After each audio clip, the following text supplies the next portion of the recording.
ሁላይ በጣም የሚያበራዩት ነቢያት ከሆኑ በጣም የሚበሉት እነሱ ናቸው ማለት ነው። ይኸውልህ አሁን ምንድነው የነቢያት ኦፊስ ያበላል ብለው አስበው የሚመጡ እንዳሉ እርግጠኛ ነኝ። በቃ ሹር አለ ነቢያት ስታረገውና አገልግሎትን በጣም ስታረገው ያለው ልዩነት ማለት ነው። አዎ ሪል በቃ የድፍረት አይጣት የሚባለው አንዱ ይሄ ነው።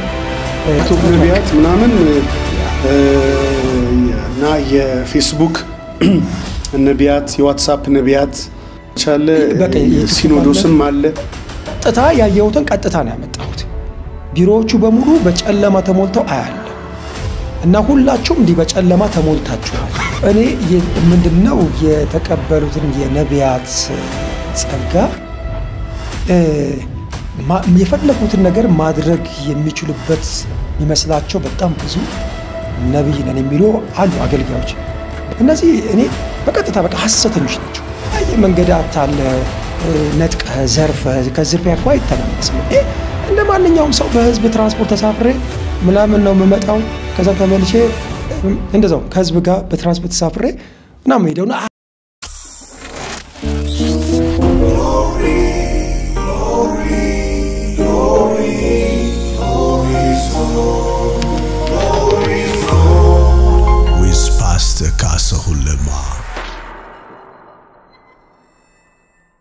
ብዙ ሰዎች ሐሳብ ይፈልጋሉ።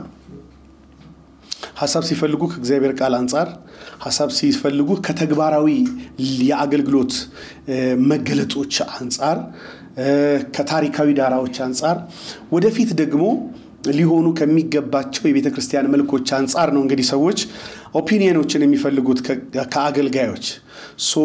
በዚህ ጉዳይ ላይ እስኪ አንተ ሂድበትና የጀመርከውን ሐሳብ እስኪ ቀጥል። አው እንደነገርኩ ይሄ ዲክላሬሽን ፕሮፌቲክ አዋጅ የሚባሉ የእምነት አዋጅ ትንቢታዊ አዋጅ አሁን እነዚህ በስፋት እየተገለገሉበት ያለ ነገር ነው። በስፋትም ስለዚህ ነገር ይወራል ነገራል። ደግሞ የተለያዩ ጉባኤዎችም ስትሄድ ይሄን ነገር ታያለ። እንዲህ አይነት እንትኖች አሉና እንደነገርኩ ነው። እኔ አንድ ክርስቲያን እንግዲህ በክርስቶስ ኢየሱስ አምኖ የዳነ ሰው እግዚአብሔር አብሮት ያለ ሰው የእግዚአብሔር ቃል ሙላት በውስጡ ያለ ሰው መንፈስ ቅዱስ አብሮ ያለ ሰው ወይም አብሮ መንፈስ ቅዱስ አብሮ በውስጡ ያለ ሰው እኔ የእግዚአብሔርን ቃል ማወጅ ይችላል። የግድ ነብይ መሆን የለበትም። የግድ ትንቢት ተናጋሪ መሆን የለበትም። ማንኛውም በዚህ እንትን ውስጥ ያለ ሰው ይሄንን ሊያውጅ ይችላል። ስለዚህ አሁን እኛ ጋር ያለው ምልከታ ግን ምንድነው መሰለ? ህዝቡ ጋር አብዛኛው ጋር ያለው ዕውቀት ብቻ አንድ አገልጋይ ተነስቶ የሆነ አዋጅ ካወጀ ትንቢታዊ አዋጅ ከእግዚአብሔር ቃል ሊሆን ይችላል የተሰማውን ነገር ሊሆን ይችላል ሲያውጅ በቃ ቀጥታ የሚሰጡት ነብይ ወደሚለው እንትን በቃ እሱ እኮ ነብይ ነው ወደ ሙሱ እኮ የነቢያት ጸጋ የነቢያት መንፈስ አለበት ብዙ የሚባሉ ነገሮች አሉና ይሄ እኔ ዕውቀት ከማጣትም የተነሳ ይመስለኛል ቤተክርስቲያን በዚህ ጉዳይ በደንብ ማስተማር መቻልም አለባት። ነብይ የሚለው ነገርና ትንቢት ተናጋሪ ትንቢታዊ አዋጅ ወይ የእምነት አዋጅ የሚባሉ ነገሮችን እንደዚህ በደንብ ህዝቡ ጠንቅቆ እንደ እግዚአብሔር ቃል ዕውቀት ማወቅ መቻል አለበት። እንደነገርኩ የእግዚአብሔር ቃል ውስጡ የሞላ የትኛውም ክርስቲያን ተነስቶ ቢያውጅ የሚሰራው የእግዚአብሔር ቃል አይደለም የራሱን ቃል አይደለም የእግዚአብሔር ቃል ስልጣን ያለው ቃል ነው የሚሰራ ቃል ነው።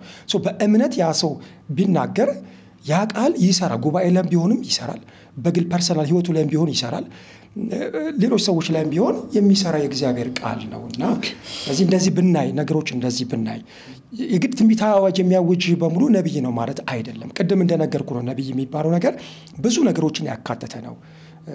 በቤተክርስቲያን ውስጥ እስከ ማስተማር እስከ መስበክ ድረስ እነኚህ ነቢያት ትንቢቶች ምናምን የሚባሉ ነገሮች አብረው ተከትለው ከነቢያት እናንተው ነቢያቶቹም አሁን ስትናገሩ የሚገርመው በየጉባኤው ላይ የምታደርጉት ነገር አለ። ምንድነው የምታደርጉት ነገር? በየጉባኤው ላይ ሰውም ከመጣ እና ማንንም ሰው ከመጣ እግዚአብሔር ነብይ አድርጎ ይቀባሃል እግዚአብሔር ነብይ አድርጎ ያስነሳሻል ነው የምትሉት። ለወንድም ለሴትም ስትቀቡ ልጆችም ሲመጡ ነብይ አድርጎ ያስነሳሃል ነው የምትሉት። ፓስተር አድርጎ ያስነሳሃል፣ ወንጌላዊ አድርጎ ያስነሳሃል፣ አስተማሪ አድርጎ ያስነሳሃል፣ ዘማሪ ምናምን ነገር ለማለት አይደለም። ቶሎ ብላችሁ ራሳችሁን ዱፕሊኬት ለማድረግ ነው ወይንስ የእውነት የሚቀጥለው ዘመን አገልጋይ በሙሉ ነብይ ስለሚሆን ነው? በእኔ አገልግሎት ፓስተር እንደዚህ አይነት ነገር የለም። ልክ ነህ። እኔ አብዛኛውን ጉባኤዎች ላይ ሲሄድ የሚያገለግሉ ነቢያቶች የሚያመጡት ነገር ሲያወጣ በቃ ነብይ የሚለውን ነው። ነብይ እግዚአብሔር ነብይ አድርጎ ቀብቶሃል፣ ነብይ ትሆናለህ። ልክ ነህ። እንደዚህ አይነት እንትኖች ይመጣሉ። እኔ ራሱ ብዙ ጊዜ ጠይቃለሁ፣ ለምንድን ነው የግድ ሰውየው ነብይ ነው መሆን ያለበት ወይ ደግሞ ለነቢያት መርጠው እንትን የሚያርጉ ለምን? ለኛ ያላችሁ እንትን ይመስለኛል ዝቅተኛ መልከታ ፓስተሮች ለሆንን ወንጌላዊ ለማጥፋት። አሁን ወንጌላዊ አይሾምም። አንተም ቤተክርስቲያን ወንጌላዊ ብላ ነው ኦፊሻሊ ሾመችህ። ከዛ በኋላ አንተው ራስህ ነኝ ባልከውና አካባቢው ላይ ደግሞ አገልግሎትን በተካፈሉ ሰዎችና ነው ባሉ ሰዎች አማካኝነት ወደ ነብይ መተሃል። አካባቢ ላይ ያለ ሳይሆን ራሱ ያገለግላል። የመሰረተ ክርስቶስ ሕዝብ የተገለጠው ጸጋ በእርግጥ የነቢያት ጸጋ ነው ብለው የተቋም ድምጽ በማህበረሰብ ድምጽ ይቀየራል። የተቋም አቋም በእርግጥ አይቀየርም። እስካሁንም አልተቀየረም። እያጠኑ ነው በእርግጥ እንጂ አልወሰኑም። በእርግጥ ኦኬ። ከጥናት በኋላ የፈተናው ወረቀት ሲመጣ የዛን ሰዓት ላይ ወይ ወደ ኋላ ይከልሱሃል ወይ ማለበለዚያ ደግሞ ራስህን በሌላ ቦታ ላይ ታገኘዋለህ ማለት ነው። ግን እኔ እግዚአብሔር ምን ጥሪው ከእግዚአብሔር እግዚአብሔር ያለኝን ሰው ባይለኝ እቀጥላለሁ። ይሁንሽ። ግን አሁን የሚቀጥለው ዘመን የነቢያት ነው ምንድነው? ሙቭመንቱ ወዴት ነው የሚሄደው? አሁን በተለያዩ ዘመን ሙቭመንቶች ነበሩ አይደል? የተሐድሶ ዘመን ነበር በነ ሉተር። ከዛ በኋላ የባፕቲስት ሲዝን አለ። ከዛ በኋላ የቅድስና ሪቫይቫል የሚባለው አለ። ከዛ የካሪዝማቲክ አለ፣ ፔንቴኮስታል አለ፣ ከዛ አፖስቶሊክ ኤንድ ፕሮፌቲክ አለ፣ ከዛ ፌዝ ሙቭመንት አለ፣ ሰርድ ዌቭ አለ። በጣም ብዙ አይነት ሙቭመንቶች በተለያየ ጊዜ ተነስተዋል። አንዳንዶቹ ሐሰት ናቸው ተብለው ተፈርጀዋል፣ ሐሰትም ተብለው ተፈርጀው በሌላው ላይ ተጽዕኖ አምጥተዋል። የሚቀጥለው ዘመን እንደ ነብይ ምን ይታያል? ምን አይነት ሙቭመንት ነው የሚመጣው? ወይንስ ሁሉንም ነብይ እንዳደረጋችሁት በዛው ነው የሚቀጥለው? ሁሉንም ነው። እኔ አሁን ስለሚቀጥለው ዘመን የሚታየኝ እኔ እግዚአብሔር ተሐድሶ ያመጣል። በዚህ እኔ ተሐድሶ ነው እየጠበቅኩ ያለሁት። እንደ ሀገር ተሐድሶ፣ እንደ ቤተ ክርስቲያን ተሐድሶ እግዚአብሔር ያደርጋል። እኔ አሁን የሚቀጥለው ሙቭመንት ምልህ እግዚአብሔር በምድሪቷ ላይ የሚያመጣው ታላቅ ሪቫይቫል አለ። እሱ ነው የምጠብቀው። አሁን የነቢያት ዘመን፣ የሐዋርያ ዘመን፣ የፓስተር ዘመን ነበር እኮ የሆነ ጊዜ ላይ። የሚገርም የፓስተርም እኮ ነበር እኮ ወንጌላዊ የነበረ በሙሉ እኮ እኔ አሁን ማዕት ልጠራልህ እችላለሁ። ወንጌላዊ የነበረ እኮ ፓስተር ወደ ፓስተርነት ያስቀየሩ እኮ በጣም ብዙዎች አሉ እኮ። በቃ ፓስተርነት ይጠይቀው ወደ ፓስተርነት መጋቢ ነኝ ያሉ ቤተክርስቲያን ውስጥ ግጭት እስከሚነሳ ድረስ የእውነት ነው ግጭት እስከሚነሳ ድረስ ኦፊሳቸውን ይቀይራሉ። ከወንጌላዊ ወለውም ደግሞ ራሱም ይቀይራሉ። አሁን ለዚህ ላይ የሚለጥፉት ነገር ነበራቸው ደረታቸው ኮታቸው ላይ ኤፕ ብለው እና ኤፕ ማለት ምንድነው? አፖስትል፣ ፒ ስታንድስ ፎር ፕሮፌት and E stands for evangelist.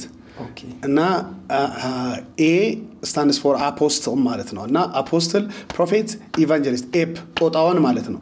ግን ጦጣውን አይደለም። ጦጣ ኤፕ በቀጥታ ስትጠራ ጦጣ ማለት ነው። እነሱ ግን ያ ምንድነው ሁሉ ሶስቱንም ነኝ አይነት ነገር ነው። እንደዛም ሁሉ ነበረ እና ልክ ነው። አሁን የኢቫንጀሊስቲክ ሙቭመንቱ ሃይ በነበረበት ዘመን ኤቭሪባዲ ኮል ሂምሰልፍ ኢቫንጀሊስት። አሁን የነ ሬንሃርድ ቦንኬ ሲዝኖች ምናምን ኢቫንጀሊስት ናቸው። በዓለምም ላይ ትልቅ ስፍራ የሚሰጥ ወንጌላዊ ተብለ ስትጠራ ነበረ።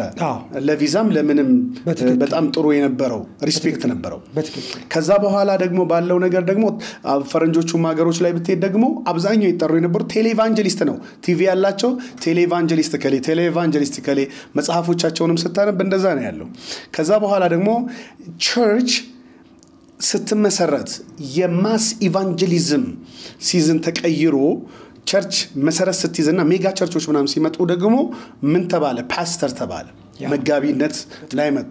ከዛ በኋላ ደግሞ ባለው ዘመን ደግሞ ፕሮፌቲክ ሚኒስትሪዎች ካሪዝማቲክ ሙቭመንቶችን ተከትሎ ፔንቴኮስታል ሙቭመንቶችን ተከትሎ እነሱ ነገሮች መጡ። አሁን ሁሉም ደግሞ ስማቸውን ወደ ነብይነት አመጡና አብዛኛው የሚሉት ያበላል ስሙ ስለሚሉ ነው። አው ከብዙ ነገር ጋር አገናኝተው እንትን ስሙን የሚፈልጉ አሉ። የእውነት ይሄ ግልጽ ይሄ ምን ከደው ነገር አይደለም። በቃ ያበላል እንግዲህ ይላሉ። እኔ ሲያበላ አላየሁም። ምንድነው የሚያበላው? አገልግለ እግዚአብሔር ምንድነው የሚያበራየውን በሬ አፉን አትሰራ አይደለም የሚለው። እግዚአብሔር የሚመድብልህ ነው አንተ የምትኖር የተለየ እንትን እኔ እንግዲህ ይባላል። አሁን ላይ በጣም የሚያበራዩት ነቢያት ከሆኑ በጣም የሚበሉት እነሱ ናቸው ማለት ነው። የሚያበራየውን በሬ አፉን አትሰር ከሆነ ነው ይሄ ለሁሉም ነው የሚሆነው።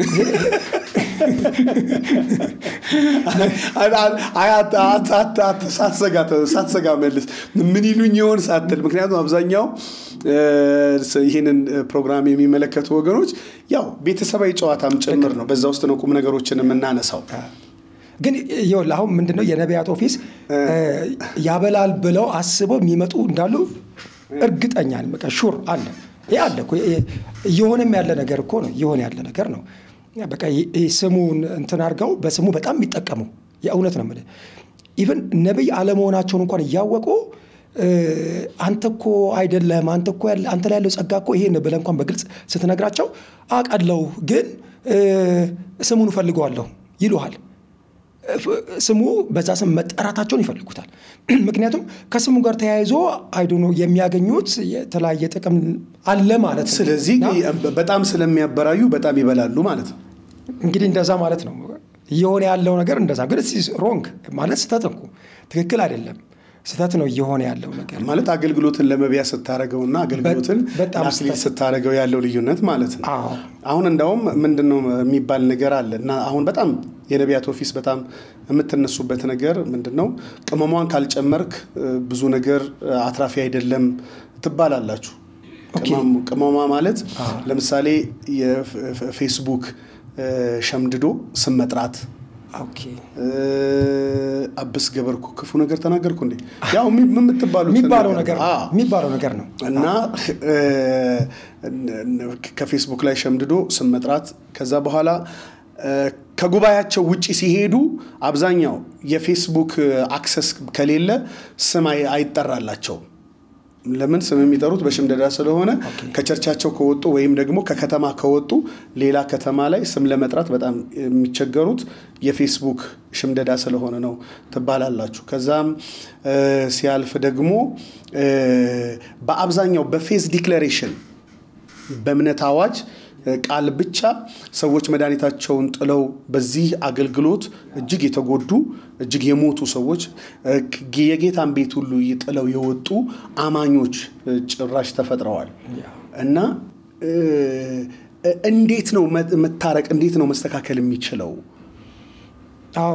ይሄ አሁን ምንድነው መሰለ ጸጋውን መነገጃ ስታደርግ ምድራዊ ነገር በቃ ሐሳብ ምድራዊ ነገር ብቻ ሲሆን ለወዳደርህ ብቻ ስትሆን የምታደርገው ነገር ይሄ እኔ እግዚአብሔር ላይ መዳፈር ነው ማለት በቃ የጸጋውን ባለቤት አለማክበር እግዚአብሔርን ካለ መፍራት የመጣ እኔ የድፍረት ኃጢአት ብሎ ዳዊት እንደተናገረው ሪል በቃ የድፍረት ኃጢአት ነው።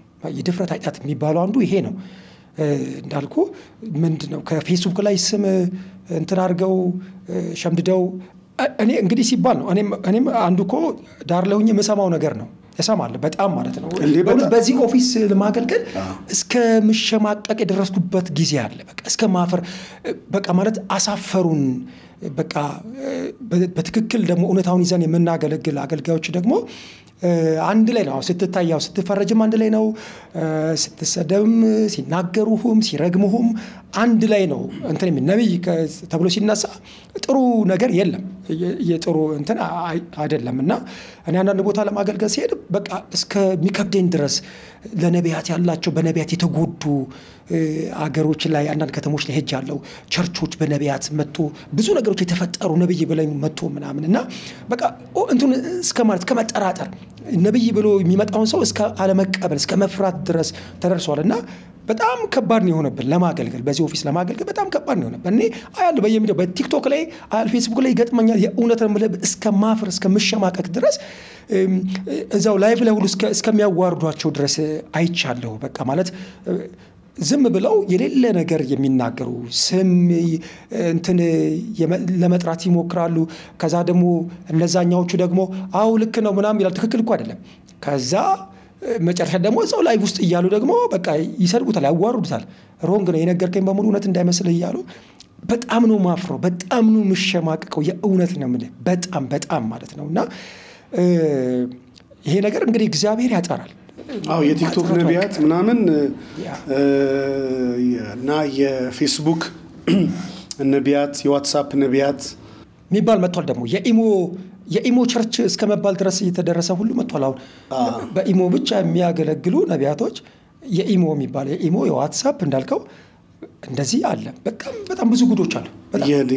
የኢሞ ቸርች የዋትስአፕ ቸርች የሚባል የቫይበር ቸርች በቃ ቸርች የለም።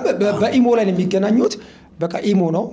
እዛ ኢሞ ላይ ሁሉ ነገር ይደረጋል። ስለዚህ የኢሞ ከዛ የቲክቶክ ቸርች አለ፣ ሲኖዶስም አለ። ብዙ አይነቶች አሉ ፓስተርና በጣም አሁን ኤሌክትሮኒክስ ሚዲያው ሲበዛ ኤሌክትሮኒክስ ሰዎችም አሁን እየመጡ ስለሆነ የነ ኤለን መስክ በኤአይ የሚመሩ አርቲፊሻል ኢንተለጀንስ አሁን እሱ እየመጣ ነው ያለው። በቃ በሱም ደግሞ የሆነ ነገር መፈጠሩ አይቀርም።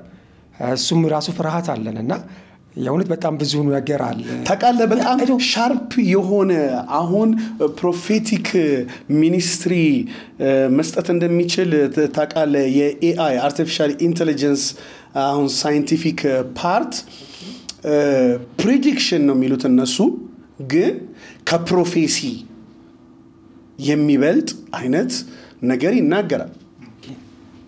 ኢቨን you can ask Jesus online የምርህን ነው ማለት ኢየሱስን ቀጥታ መጠየቅ ትችላለህ። Jesus what do you think about this thing ምናምን ብለህ በኤአይ መጠየቅ ትችላለህ። እና አሁን ወደፊት የነቢያት ኦፊስ እንሂድ ብሎ ከመናደድና ምናምን ነገር ሻርፕ የሆነ የኤአይ አርቲፊሻል ኢንተለጀንስ ፕሮፌቲክ ሚኒስትሪ በኤአይ መዝሙር አለ።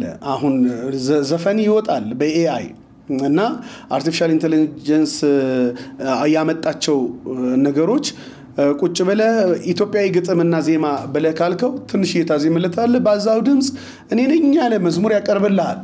ድምጻዊ መሆን አይተበቅብህም። እና የምታቃቸውን ዘፋኞች ፖለቲካ ታዘፈናቸዋለ በኤአይ የምታቃቸውን የሞቱ ባለ ማዕረግ የሀገር መሪዎች አምጥታቸው እኛም ሀገር ኃይለ ሥላሴ በቅርቡ ባለፉት ጊዜያቶች ሚሊኒክ ሲናገሩ ነበር የሞት መንፈሳቸው ነው ብሎ ሰው ሲደነግጥ ግን ኤአይ ነው ተብሎ ተነገረ። ልክ ነው ሪል የሚመስል በቃ ማለት አንተ ኤአይ ነው ለማለት ራሱ ይችላል። እና ከነቢያት የተሻለ አገልግሎት እየመጣ ነው። የሚቀጥለው ዘመን ምንድነው ያልኳችሁ ነው።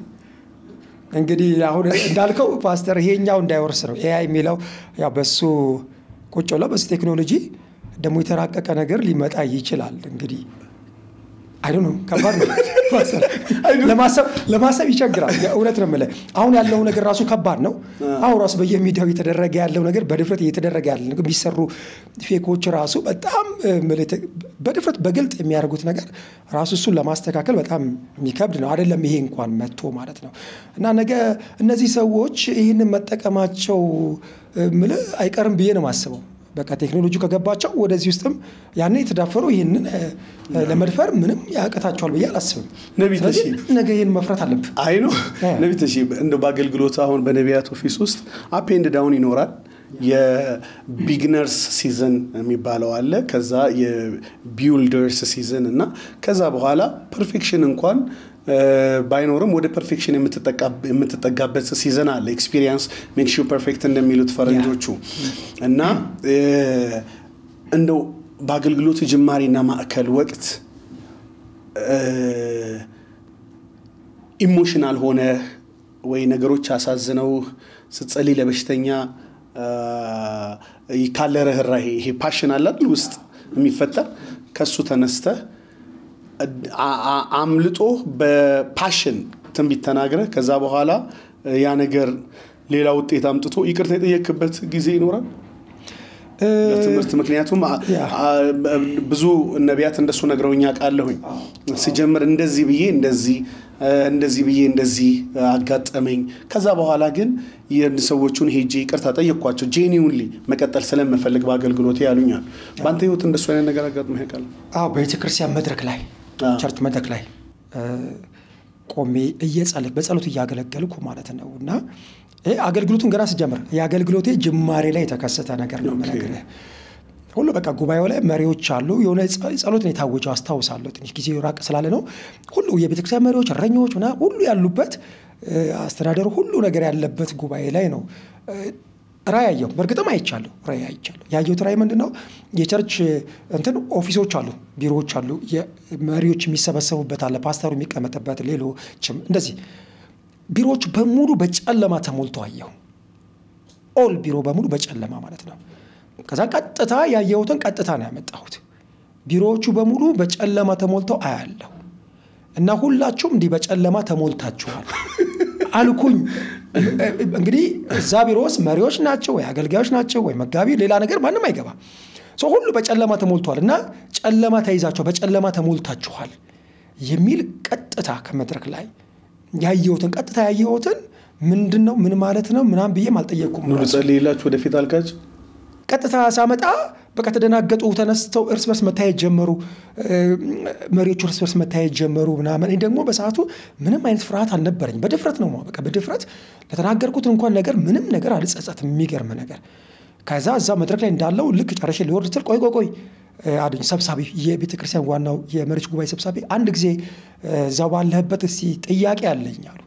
እዛው መድረክ ላይ እንደቆምኩ ጨለማ ስትል ምን ማለት ነው ቢሮዎቹ በሙሉ በጨለማ ተሞልቶ መብራት ጠፍቶ ነው ወይንስኛ በምንድነው አሉ ምንድነው ጨለማው ግልጽ አርግልን ምንድነው ጨለማው ምንድነው ግልጽ አርግልን ግልጽ አይደለም ምክንያቱም ይሄ አሁን ያመጣው መልእክት ህዝቡ ላይ ሁሉ ጥያቄ ፈጥሯል ከድን ያለ ጥያቄ የሚፈጥር ነገር ነው ያመጣውና የግድ ልታብራራ ይገባል የት መውረድ ነው በትነሃሉ ምንድነው ሌላ ነገር ታርገ ወዴት ነው የምትሄደው አይነት ነገር ነው ያሉኝ አንዶም ልቀመጥ ነው ቆይ እንዳትቀመጥ አንዴ ብሎኝ ይሄ እኔ በአገልጋይ ደረጃ ለመጀመሪያ ጊዜ የገጠመው እኔም ብቻ ይመስለኛል እንደዚህ መድረክ ላይ አስቆሞ ይጠየቃል መጣው አብራራ የተባለ አገልጋይ ያለ አይመስለኝምና የሚገርም ሲባል ምንም አይነት ፍርሃት አልተሰማኝም ምንም አይነት ማለት ነው ቆሜ እኔ ማብራሪያውን አልነገረኝም አልኳቸው እንግዲህ እግዚአብሔር ማብራሪያውን ሳይሆን የነገረኝ ቀጥታ በቃ ጨለማውን ያሳየኝ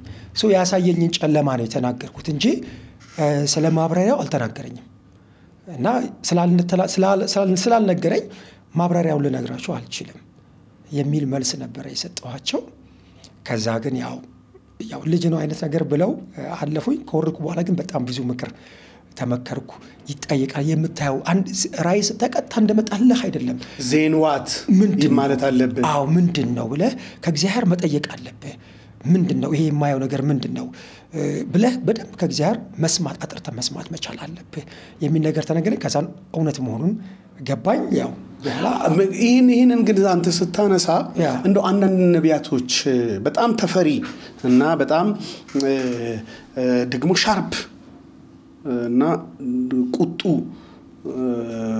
መልክ ያላቸው ነቢያት ለመሆን አብዛኛው ጊዜ ዲስትራክሽንን ፕሮፌሳይ የሚያደርጉት ኦንሊ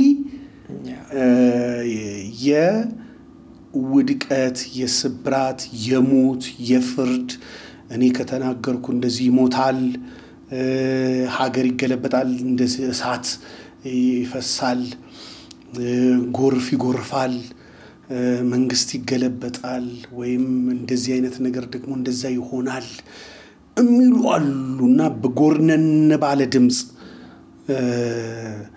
እና ምክንያቱ ልክ ለዛ የተለየ አለ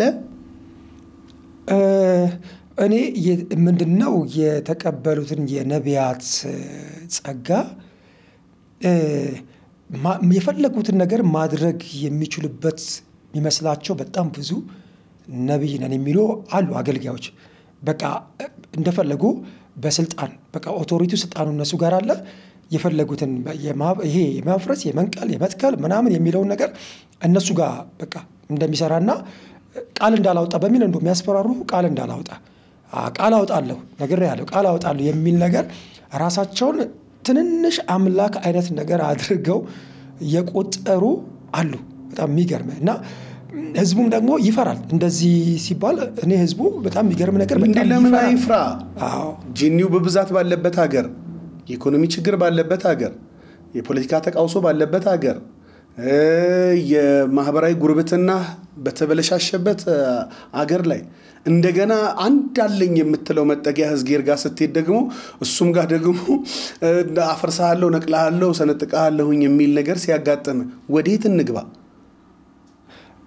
ግን ምን ለምን አይፍራ? የእግዚአብሔርን ቃል የገባውና የተረዳ ህዝብ በትክክል የእግዚአብሔርን ቃል የተማረ ህዝብ እኔ እንዲህ አይነት ነገር ሊፈራ ይገባዋል ብዬ አላስብም። እንዴ መጽሐፍ ቅዱስ ላይ ጌታ ኢየሱስ ከደቀ መዛሙርቱ ጋር በአንድ ወቅት ላይ በሰማርያ ሊያልፍ ብሏል፣ ከለከሉታል እንዳያልፍ። ከዛ ምንድነው ያሉት ደቀ መዛሙርቱ ልክ እንደ ኤልያስ እሳት ከሰማይ ይውረድ እንበል ወይ አይደለ ያሉት እና እንዲጠፉ ምን አይነት መንፈስ ነው ይሆንላችሁ እኮ ነው ያለው ራሱ ማለት ነውና ጌታ ኢየሱስ የሰው ልጆችን ለማዳን እንጂ ለማጥፋት አይደለም የመጣውና ምንድነው የሚለው ሮሜ 1 ላይ አይደለ የእግዚአብሔር ኃይል ለማዳን ነው ይላል እኮ አይደለ ለማዳን ነውና ግን ጀጅ በቃ እንደ እንትን በቃ የፍርድ ቃል የሚያወጡ በቃ እኔ ካወጣው ቃል ትሞቻለሽ ምናምን እያሉ እንትን የሚያደርጉ አሉና እነዚህ እኔ በቀጥታ በቃ ሐሰተኞች ናቸው ከእግዚአብሔር ቃል ውጪ የሆነ በራሳቸው የሆነ ስልጣን ተጠቅመው ልክ እንደ ምንድነው እንደ ጠንቋይ ቤት አለ አይደል? አሁን ጠንቋይ ነው እንደዚህ የሚያደርገው ጠንቋይ ነው። ጠንቋይ ቤት ነው እንደዚህ ነገር ፍርሃት ያለው ተንቀጥቀጠ በቃ እሱ የፈለገው ነገር ከተናገረ ይሆናል በሚለው ነገር ይሄ ጠንቋይ ቤት አይነት እንትን እኮ ነው የሆነ ያለው። ልክ በዛ አይነት መንገድ ነው መንፈሳዊ ሽፋሽ ሰጥተውት እየተጠቀሙበት ያለውና ይሄ በጣም ስህተት ነው። ይሄ በፍጹም ከእግዚአብሔር የሚቀበለው ይፍር መንፈስ ቅዱስ የሚቃወመው ሮንግ የሆነ ነገር ስህተት የሆነ ነገር ነው እየተደረገ ያለው ነገርና እኔ ይሄ ነገር እቃወማለሁ። በጣም መሆንም የሌለበት ነገር ነው። እንግዲህ መድኃኔዓለም ምድራችንንም ቤተክርስቲያንንም ትውልዱንም ያግዝ ከማለት እና እንዲሁ ደግሞ በእንዲህ ባለ የተግባቦትን ፈጣሪ ዕውቀትን አብሪክ በሆኑ ጭውውቶች ንግግሮች የእግዚአብሔርን ቃል መሰረት ባደረጉ የተለያየ ዲቤቶች ሊስተካከሉ ይችላሉ ብያምናለሁ። ተስተካክሎ አያልቅም። ስህተት ሰይጣን ከነበረበት ዘመን የጀመረ ከዛ ሰይጣን በሚታሰርበት ዘመን ላይ የሚያልቅ እንጂ የሆነ ዘመን ላይ የሆኑ ሰዎች ስህተትን አርማለሁ ብለው ተነስተው የሚያስቆሙት አይደለም። በየትኛውም ዘመን የሚቀጥል ጉዳይ ስለሆነ ግን እውነትን ማድመቅ እውነትን ማገልገል ደግሞ ከሁሉ የበለጠ ትልቅ አገልግሎት ነው። በእንዲህ አይነት መንገድ አሁን ስናስብ እንዲህ የሚል ነገር ልጠይቅ። አገባህ እንዴ? መንገድ ላይ ማለት ኦሬዲ ምንድነው ጀምሬያለሁ እጮኝነት። ዋው ተጨበጭቡም እንዴ ምን ሆናችሁ ነው? እና የእጮኝነት መቼ አካባቢ ወደ ጋብቻ ሊቀየር ነው? ከወደ በዚህ አመት መጨረሻ ካልሆነ ደግሞ የሚቀጥለው አመት ላይ እንደሱ አስባለሁ። እንግዲህ ቀኑ ስፔሲፊክ ስላልተነገረን እንዳልጠራችሁ እንግዲህ ምንም ማድረግ አልችልም። ግን እስከዛ ድረስ ግን ያው እየደወላችሁ ከኔ ምን ይጠበቃል እንድትሉ እንግዲህ ከወዲሁ ማሳሰቢያ ሰጣለሁ ማለት ነው። እንግዲህ ያው የትዳር መንገድ ላይ ያለ ሰው ብዙ ነገር ያስፈልገዋል። ስለዚህ አብራችሁ እንድትሆኑ በዚሁ አጋጣሚ እጋብዛችኋለሁኝ።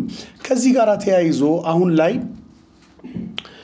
ባንተ አገልግሎት ውስጥ እጅግ በጣም ብዙ ምስክርነቶችን ካንተ ቪዲዮዎች አይቻለሁኝ ሰዎች በተለያየ አይነት የፈውስ አገልግሎት ተጠቅመው እግዚአብሔር በብዙ ባንተ አገልግሎት ውስጥ የባረካቸው የፈወሳቸው ያዳናቸውን ሰዎች አይቻለሁ ከካንሰር ከተለያየ አይነት ህመሞች ሰዎች ተፈውሰው ሲመሰክሩ ቪዲዮዎችን አይቻለሁኝና ይሄንን አገልግሎት ወዴት ጋር ልታደርሰው አስበሃል በዛው በመሰረተ ክርስቶስ ቤተክርስቲያን ባለው ላይን ውስጥ ወይስ በፐርሰናል ቪዥን ተቀብሎ በማስኬድና በማስፋት ምንድነው የወደፊት ትልምህ ምክንያቱም አገልግሎቶችን ሳያቸው ከማስተማር ጋራ ከኃይል አገልግሎት ከዴሊቨረንስ ከፈውስ ጋራ የተያያዙ ናቸው ከትንቢት ስጦታዎች ጋራ የተያያዙ ናቸው ስለዚህ ልክ እንዲህ አይነት ነገር ሲኖር ትሬንዶች አሉ ሰዎች ቪዥን ይኖራቸዋል ፐርሰናል ቪዥን ሎካል ቪዥን ይኖራቸዋል ከዛ በኋላ ወርልድ ዋይድ ቪዥን ይኖራቸዋል where are you now ያው እንደምታውቀው እኔ በመሰረተ ክርስቶስ ቤተክርስቲያን ለረጅም ጊዜ አገልግያለሁ በዚህ በተገለጠ ጸጋ በጣም ብዙ ሰዎች ነፃ ወጥተዋል እንደሰማው ምስክርነት ብዙ ሰዎች ተፈውሰዋል በጣም ከባድ ከሆነ ካለቀለት ከሚገል ካንሰር በጣም ብዙ ሰዎች ተፈውሰዋል ምናልባት ሚዲያው ላይ ተለቀቀው በጣም ጥቂቱ ነው እንጂ በአገልግሎቴ አሳማኝ በሆነ ማለት ጄኒዩን የሆነ ማረጋገጫ ባለ ሁኔታ እንዲህ ዝም ብሎ ተፈወሰ በሚለው ሳይሆን በሕክምና አረጋግጠው የመሰከሩ ሰዎች እነሱ ሁሉ ይጠይቁ ቢባል መጽሐፍ ሊጻፍ የሚችል በጣም ብዙ ነገር እግዚአብሔር በአገልግሎቴ ሰርቷል በጣም ብዙ ሰው ነፃ ወጥቷል ብዙ ሰው ተፈውሷል ትልልቅ ተአምራቶች ሆኗል በአገልግሎቴና ግን አሁን ግን ኦሬዲ እግዚአብሔር የሰጠኝ ራይ አለ ተቀብያለሁ በዛ ቪዥን ዙሪያ እንግዲህ የተወሰነ እንቅስቃሴም ያደረኩ ነበር የተወሰነ እንቅስቃሴ ካደረኩ በኋላ አሁን ለጊዜው ቆም አድርጌያለሁ ለምን ጊዜው ቆሞ ነው ያለው ያው ታውቃለህ እንግዲህ ጸጋው በጸጋው ብቻ ሳይሆን እንግዲህ ፋይናንስም ይጠይቃል የራስን ራይ ይዘህ ስትወጣ የግድ አንዱ ፈተና የሚሆንበት የፋይናንስ ፕሮብሌም ነው የገንዘብ እጥረት እሱ በጣም እንትን ያደርጋል ነቢያቶች ያጥራቸዋል ቢቸግር ለኛ ለፓስተሮቹ ነው ይባላል አያጥራቸውም ሀብቱም ያለው አንደኛ አሁን ላይ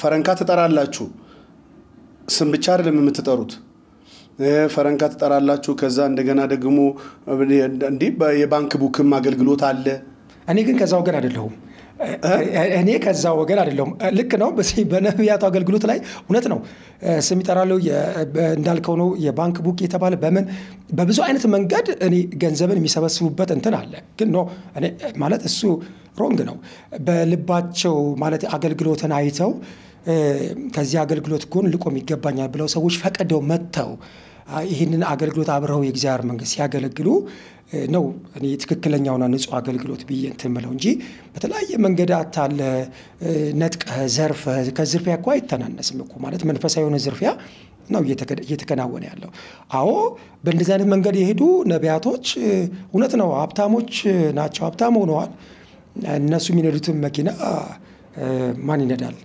ያላቸው የሚኖሩበት ኑሮ በአካውንታቸው ውስጥ ያለው የገንዘብ እንትን በጣም ብዙ ነው ግን ያው ሁሉም እንደዛ ነው ማለት አይደለም ሁሉም በዚህ ኦፊስ ላይ የሚያገለግል በሁሉም እንደዛ ነው ማለት አይደለም ደግሞ እንደ እግዚአብሔር ቃል ትክክለኛውን መስመር ጠብቆ እንደ እግዚአብሔር ቃል አካሄድ እየሄደ የሚያገለግሉ ደግሞ ነቢያቶችም ደግሞ አሉ አሁን እየተጎዱ ያሉት ደግሞ እነሱ ናቸው በጣም የሚገርም ህዝቡ ራሱ ደግሞ የሚቆመው ከነዛ ጋር ነው ሞር ማገልገል የሚፈልገው መስጠት የሚፈልገው ለምን እንደሆነ እስካሁን ያልተመለሰልኝ ነገር ቢኖር የእውነት ጥያቄ ሆኖብኝ ደግሞ ተጎርተው አዝነው ልባቸው ተሰብሮ የሚመጡት እኮ እኛ ጋር ነው ተጎርተው እንደዚህ ሆንኩኝ እንደዚህ ሆኜ ምናምን ብለው ልባቸው ተሰብረው ከጌታ ቤት ሊወጡ ጫፍ ላይ ደርሰው መጥተው የሚያማክሩት ደግሞ እኛ ነው የሚያናግሩት ፈረንካ የሚሰጡት እዛ ነው ችግር ሲገጥማቸው እኛ ጋር የሚመጡት የሚገርም መጨረሻ ላይ በቃ ችግር ላይ ሲገቡ መተው እኛን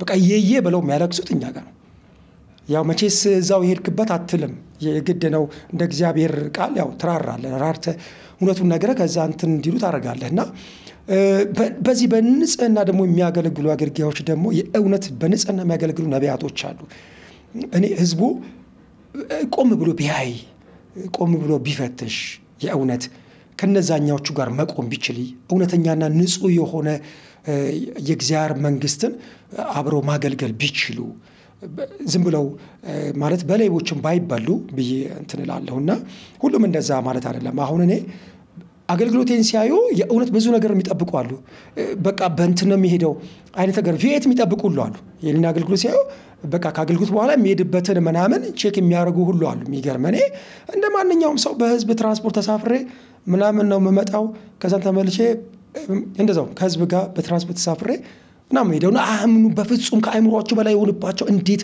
ለምን ምናምን ይጠይቃሉ አንዳንዶቹ እንዴት ለምን በቃ ማለት ለምን እግዚአብሔር ለምን እንደዚህ ያደረገ አይነት ነገር ይላሉ በጣም የሚገርምህ ነገርና እንግዲህ ለሁለት ነው ኢትዮጵያ ውስጥ ሁለት አይነት ነው የነቢያት እንትን ሁለት አይነት የነቢያት እንትን አለ አሁን እንዳልኩ ከነዛ ጎራዎች አሉ ደግሞ እነዚህ ደግሞ አሉ በነጽና ያገለግሉ የእውነት ጄኒዩን የሆነ የሚታይ የማስመሰል አይደለም የውሸት አይደለም ተቀባብቶ አይደለም የእውነት የሚታይ እግዚአብሔር ጸጋ እየታየባቸው ደግሞ በጣም በጉዳት የሚያገለግሉ አገልጋዮች አሉ